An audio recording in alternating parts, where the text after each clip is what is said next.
Starting a new series called The Land Between. Picture this with me. I was just talking to somebody this morning, I think this happened to this week. Paul and Carla were talking about it. You're driving down the road. Picture it's more like winter. And you're comfortable in your car. It's cold outside. Maybe it's raining or that wet rain, cold. But inside, it's warm.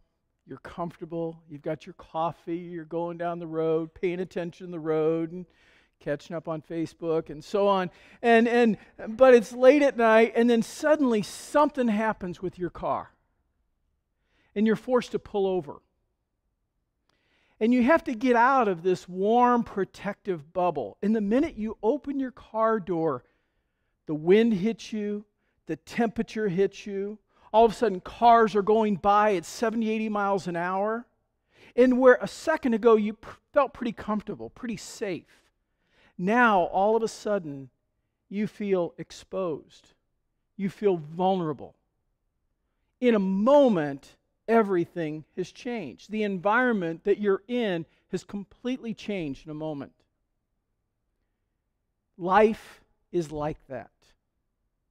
We go through life and we go through these seasons and these moments in our life where everything changes. And sometimes that change lasts a long time, but all we know are things are not like they used to be and the future is unclear. And that time of transition, we're calling the land between. Let me give you some examples of the land between. Here's types of transitions that we go through in life. The first one is sudden transitions. Now, as a chaplain, I've done it way too many times. It's hard to even talk about. But going to people's house in the middle of the night to tell them that someone they love has just died. I remember going to a firefighter's house and having to tell his wife in the middle of the night that he had died at work. And then going next door to his parents' house right after that. And it's always that moment right before I get to the door, I have this thought. I am getting ready to change their life forever. Their life will never be the same after this moment. So it becomes a very sacred, very holy moment where I need God. And you may have been on one of those same changes. Maybe it's not as dramatic as death, but you get the notice on Friday that your department is being cut and you're getting laid off. It's pretty serious. Or your potential spouse talks to you and says, I really don't love you. The engagement's off. And you go through this sudden change that throws your life, the normalcy, what life had been, suddenly now, it's not that way anymore. Anybody gone through sudden changes in life? Sure. Secondly, sometimes changes are gradual. You don't even know it. Maybe that relationship, that marriage deteriorates. Communication's been gone.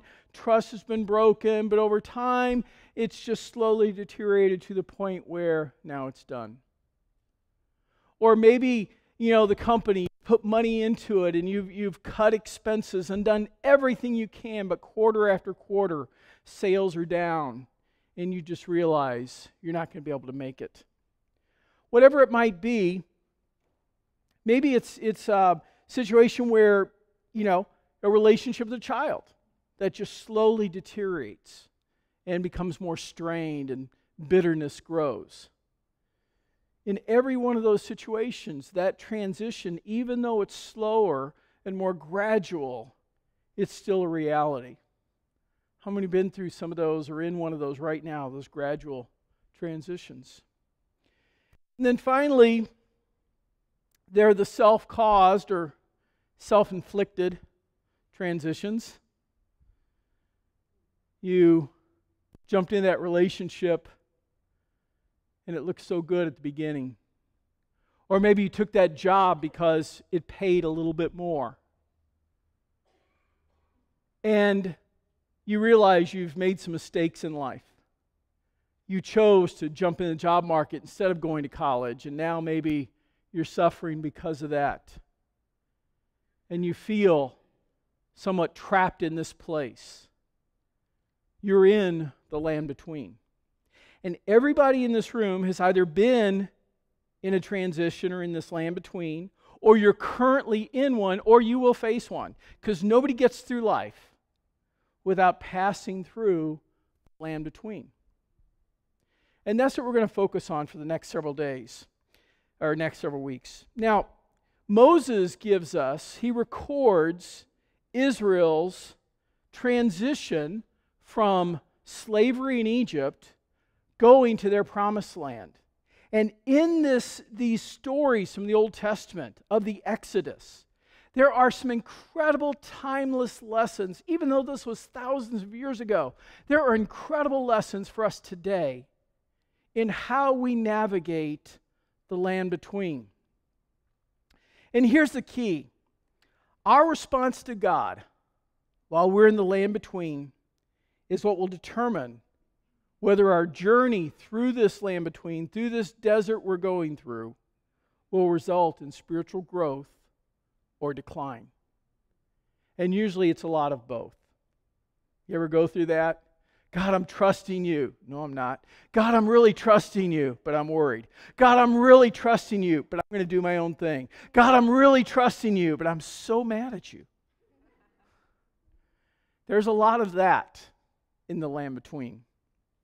Now, if you look here, you can't see it real good because it's dark, but this is the Nile Delta. This is where the area where the Israelites were captive for 400 years. Over here, that's the Sea of Galilee in Jerusalem's right about there. This is all the promised land. Now, if this were real clear, you would notice this area is real green and fertile. That's not water, that's just green valleys. The Nile Delta, this is called.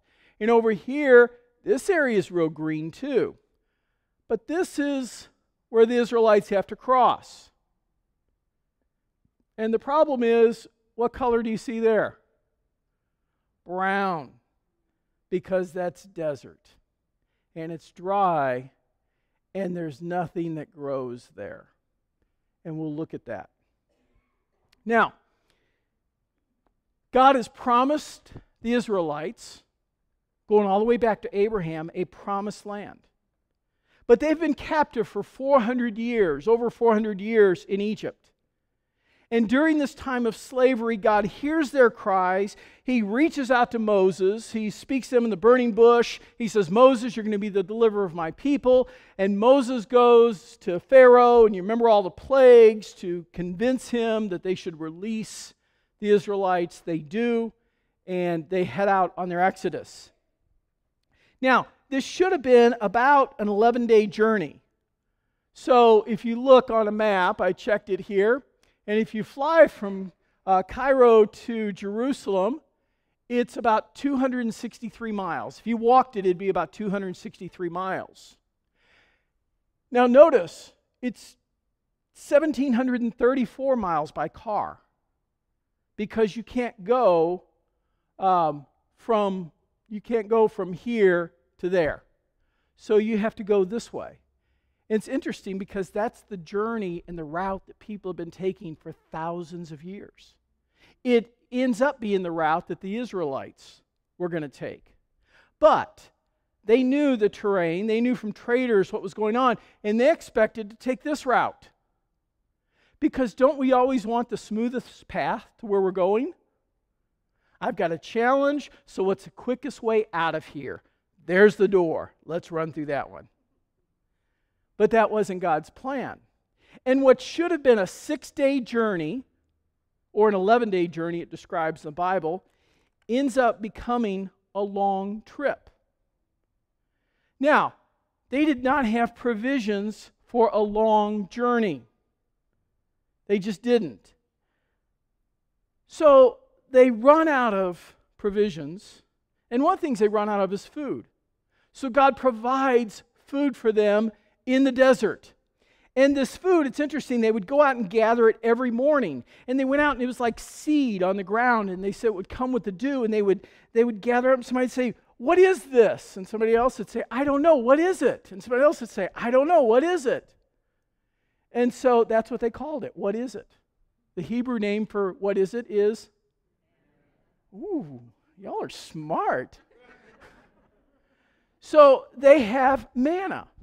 And manna, the Bible describes it here as, it was like coriander seed, it says, and looked like resin.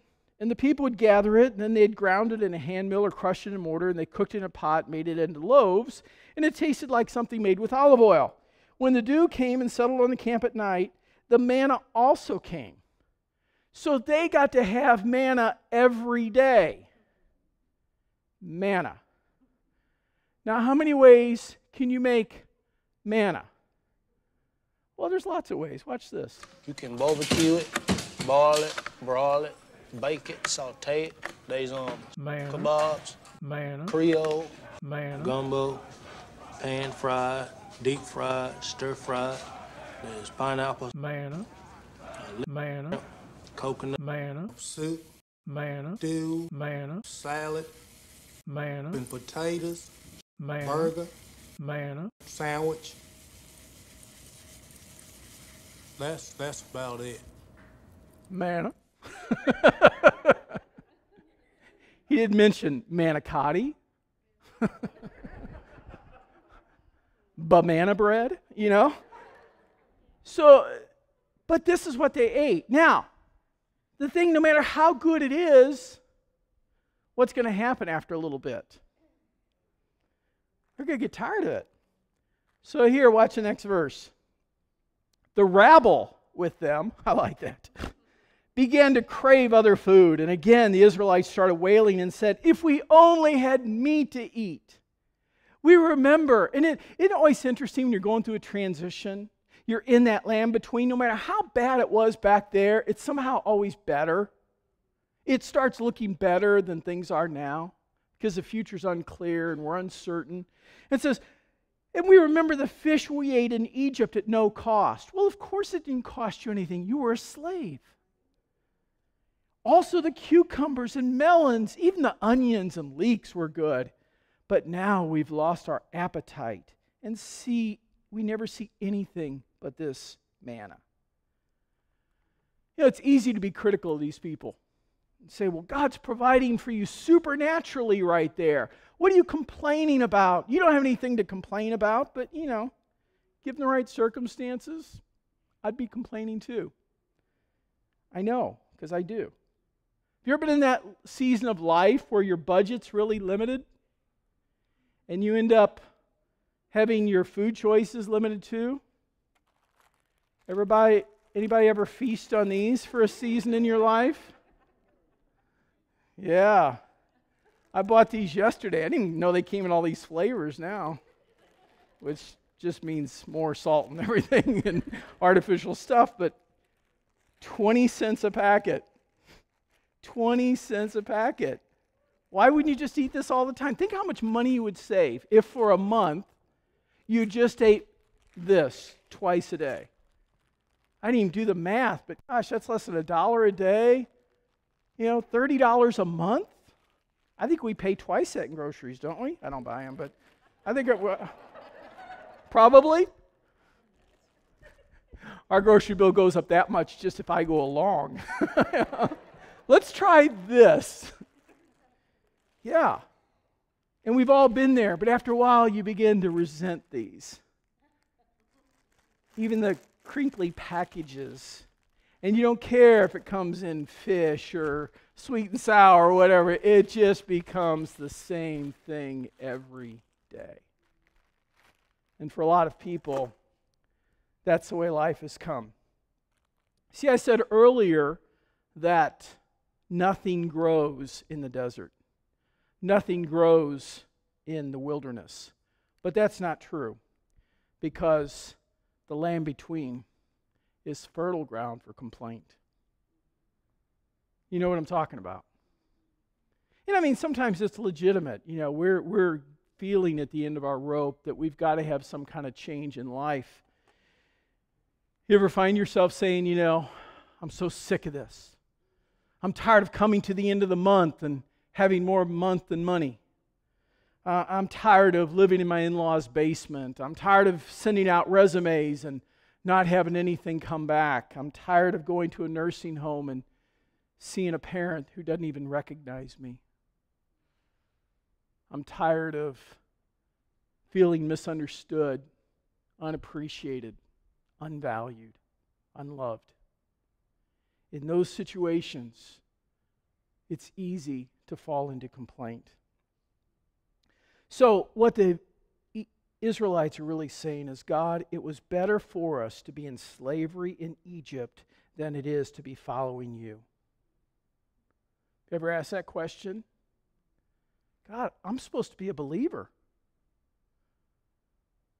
You're supposed to take care of me.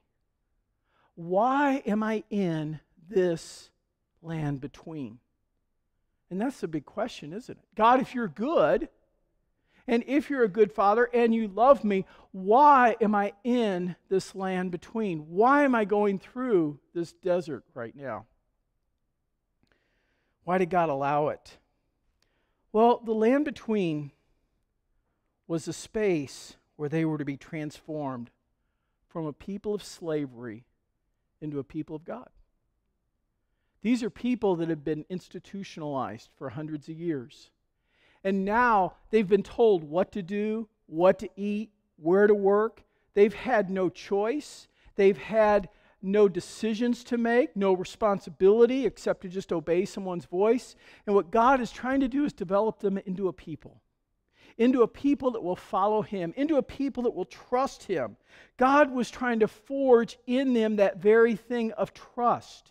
Will you trust me? He keeps saying to them again and again. And their reply is, no, we won't. And you see this a lot in their journey. This is repeated over and over again. They get out of Egypt and they get to the Red Sea. And they're excited to be leaving Egypt, but they get to the Red Sea and then they look over their shoulder, and here at a distance they can see Pharaoh's army coming toward them.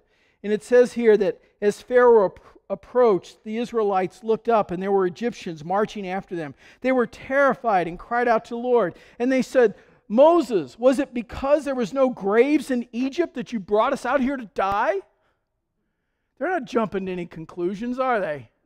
Their minds aren't racing. Fear's not driving them to be irrational. What have you done to bring us out of Egypt? Didn't we say to you in Egypt, and I don't know if they ever really said this, leave us alone, let us serve the Egyptians. Isn't that amazing how distorted our thinking can get when we're in a troubled place? I have people come in for counsel and their thinking is so twisted. And they've drawn conclusions. And how they now see the world is so warped and nothing related to the truth. And so I have to lovingly help them. Well, maybe that's not the situation. Maybe not everything your spouse does is intentional. Maybe you're just hearing it that way. Maybe it's just that that's how you're perceiving things. How quickly we can lose faith. And then a few days in the desert, they run into another thing. And I won't go through all these because we don't have time, but you can look them up. And they get a little farther and they run out of water. And they get this place where the water's bitter and they're complaining again. And then they go along a little bit further and they're starving. So God provides manna. And then they go a little farther and go, well, manna's not enough. And then God provides quail that just falls from heaven. And then they go a little farther and they're thirsty again. Why is God allowing all of these things to happen? He's trying to build trust. He's trying to show them that He can provide for them, that He loves them, that He can care for them. And what do they keep saying? No. We want comfort, we want our way, but we're not going to trust you. Like I said, this is the kind of thing that happens in the land between. The people are stuck in this old groove like a vinyl record that just keeps repeating a phrase over and over again of complaint and grumbling. And the very events that God's allowed to happen so that they would learn to trust God's supernatural provision and power instead produces complaining. And this is one of the first things we want to address today, because it's either trust or complaint. And like I say, for a lot of us, it's back and forth. And I know how real this is. God can seem ethereal. We can't see Him. We can't touch Him. All we know is other people's experiences and those encounters that we do have with God. But what happens many times is all the reality of the world around us is so strong and coming at us so much that God isn't even on our radar. But what if? What if the events in your life right now that you despise, that you wish would change or go away, what if it's intended to be a greenhouse for your transformational growth? What if the place you're in has a possibility of producing the fruit that you desperately need in your life? It could be. See, the land between is where you learn to pray. The land between is where you choose to trust. It's a place where we come to the end of ourselves and realize our own limitations. And let me tell you, you have to do that at some point. You have to realize you don't have the ability to run your life, to fix your life, to take your life in a direction that's going to be fulfilling the way God can fulfill it. It's a place where we feel we have no power. But in reality, we do have power. There's one power that you always have in the land between. And that power is the choice that you make. You choose. Choices of the heart are made in the land between. Faith is either built or, I love this quote, the land between is fertile ground for your faith to grow. It's also a place where faith goes to die. I've dealt with a lot of people. I said, I haven't seen you in church. Yeah, it just didn't work for me. I tried that. You mean God didn't do everything you wanted Him to right at the right moment, and so you just kind of backed out of this? Really? Does any relationship work like that for you? Oh, you're single again? Yeah, maybe somebody else needs to be at the center of your universe. See, this is what we run into. Whenever we enter a season of disappointment, the choices of the heart determine whether we become angry and bitter or mature and strong followers of Jesus. That's what it comes down to. You don't get to control what happens to you in life. You can't control what some distracted driver's going to do or the weather. Think of the people cleaning up from Florence this morning. They didn't choose. You say, well, they chose to live there, but they could have been hit by a tornado in the Midwest. So it's not about where you live. It's about adapting when trouble comes. It's where you go. It's where you place your trust. Oops. You don't get to control your response or your situation, but you do get to control how you respond to it, the choice that you make. And this is absolutely critical, because you may think, well, that's not very significant. And, I don't have a choice. You're never completely a victim. You always have a choice. You always have the ability to choose another way. Here's our problem, though. Choices. Ranch, honey mustard, sweet French. How many are ranch people? How many are real ranch people? I mean die-hard ranch. You go into a restaurant and they say, would you like to know our salad dressings? And you go, just give me ranch. How many of those people? Yeah. I mean, there's like dozens. I was at the store yesterday. I spent $4 on all this. These are like $1 a piece. So, the aisles were filled. The only thing bigger is the cereal choices. at the store. Crazy, I don't even go down that aisle. But all these choices for salad dressing. But maybe you like ranch, and you choose ranch because that's who you are. And you know you're going to like ranch, and it's not going to ruin your salad. So when it's salad deciding time, you choose ranch. What do you do in a crisis? What do you do? I'm not talking about salad crisis, there's no ranch. I'm talking about a real crisis in life. A real crisis in life. And I go, how are you going to respond? Well, I get angry. I just withdraw. Well, why do you do that? I don't know. It's just who I am. It's my ranch. That's just how I am. I get angry. I withdraw. I go shopping. Whatever it might be. Here's the thing.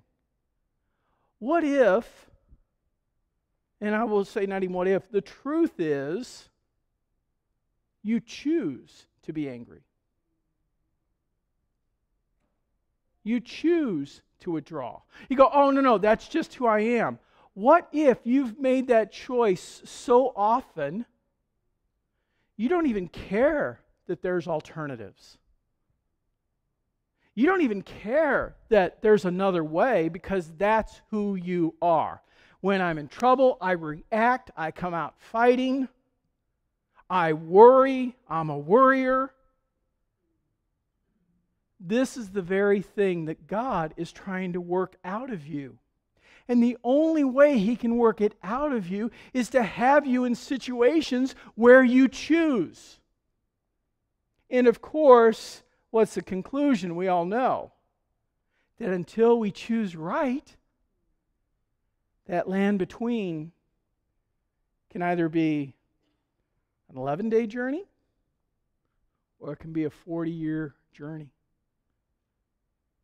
Because God is working something in you. And you have to be able to finish this quote.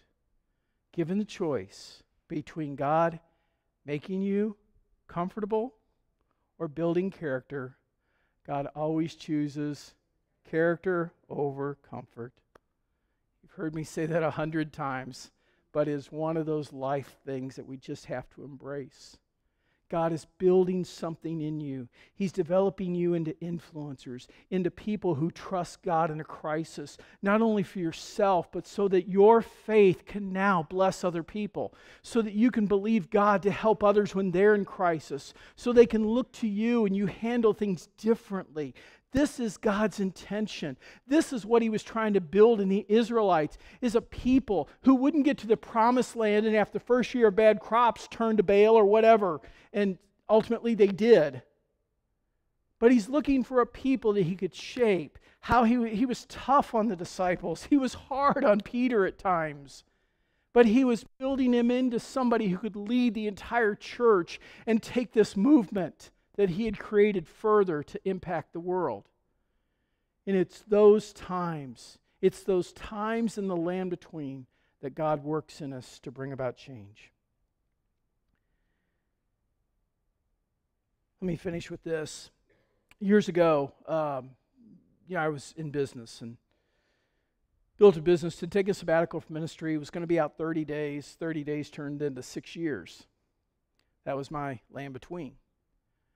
But it has a lot of highs and lows. One of the things that was a high was I was able to build a business that we were then able to franchise nationally and internationally. Had a lot of success. And that was God's way of teaching me to trust Him all over again. And because I didn't know what I was doing in business. Ministry, I knew what to do. I didn't need God. Isn't that crazy? I'd been in ministry 10 years, and I got to the place where I didn't need God to do ministry, to do His work, because I knew what needed to be done. So, in business, my prayer every day was, oh God, all these families, all these people are looking to me, and I don't have a clue what I'm doing. What am I doing? I need you. You've got to come through. I remember one time God saying, see that? That's how I wanted you in ministry. I wanted you that desperate for me there. And so that's where He taught me. But then, when I learned that lesson, the company started going south. I had agreed to come back on staff at the church that I'd been at before, and Jesus was real clear. He said, having put your hand to the plow, Tony, don't look back. That's scripture that he had said on earth. And so I did. And the guys contacted me about 6 months later and said that, Tony, the company is failing. We're $500,000 in debt. By the way, we've run up your credit cards, $150,000. Not maliciously, but just to keep the company going. But they were all in my name. That'll put you in a real dry place in the land in between. And I remember just getting up at night and pacing. And I knew God. And I knew I was doing the will of God. And I knew that He loved me. But still, the stress and the pain was so much. And I couldn't even pray because I didn't feel like I had any faith on me. All I could see was disaster coming. And I remember there were a few worship songs that I would put on. And I would put them on repeat. And they would play the same song over and over and over again. Because while I didn't have any faith, I could at least kind of draw faith from that song. And I was trying to fight the thoughts in my mind, and the music would help me just to not go to those negative places. Anybody have some of those songs in the night? Those songs you've listened to late at night that have just got you through. And you know, eventually, the company blew up. It all went down. Everything Lori and I made in that season, it cost us everything and everything else. So I'd love to say everything is great, but here's the thing. If I'd stayed in business, I wouldn't have gone back on staff at the church. We wouldn't have come to Indianapolis and planted a church in Carmel. We wouldn't have come to the west side and planted a church here. We wouldn't have a campus in Brownsburg. None of this would be happening. You wouldn't have these connections today. But I couldn't see this promised land. And I knew the old land was looking better, but I couldn't go back. But where so much of where I was really grounded and God dealt with a lot of things inside of me, and where I understood who I was and how much I was loved by God, was all forged in the land between. And so my challenge to you as we go through this series is to identify, to actually embrace this season that you're in, recognize the challenges, and then look for God's provision and God's path out. Because God, I believe, can be just as real to you, and maybe even more real in the land between, than He is in the promised land. Will you accept that challenge?